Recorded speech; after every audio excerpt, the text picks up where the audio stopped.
नमस्कार बंधुओं, मैं बिहारी लाल साहू।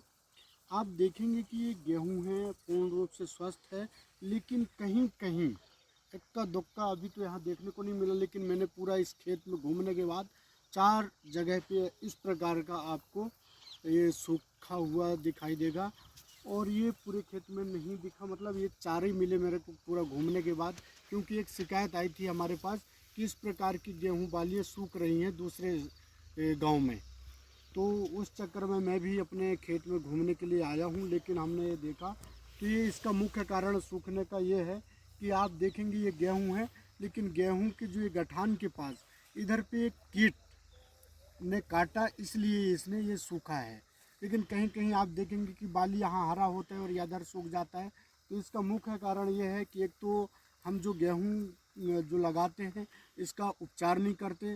दूसरा कारण ये है कि हम उसको अधिक पानी दे देते हैं। तीसरा कारण यह है कि केमिकल खाद अधिक मात्रा में दे देते हैं, इस कारण से इस प्रकार के सूखते हैं। चौथी जो हमारी जो जैविक विधि में जो हमने देखा है, आकलन किया है कि सूखने का मुख्य कारण ये है कि इसको कीट खा जाते हैं जो गठान के पास होता है।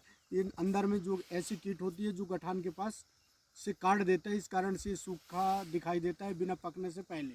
तो इसका दूर करने के लिए हम जैविक विधि से एक अग्नि अस्त्र होता है, अग्नि अस्त्र का छिड़काव करेंगे तो निश्चित है कि कीटों से नियंत्रण पा जाएंगे और आप अपने फसल को बचा सकते हैं।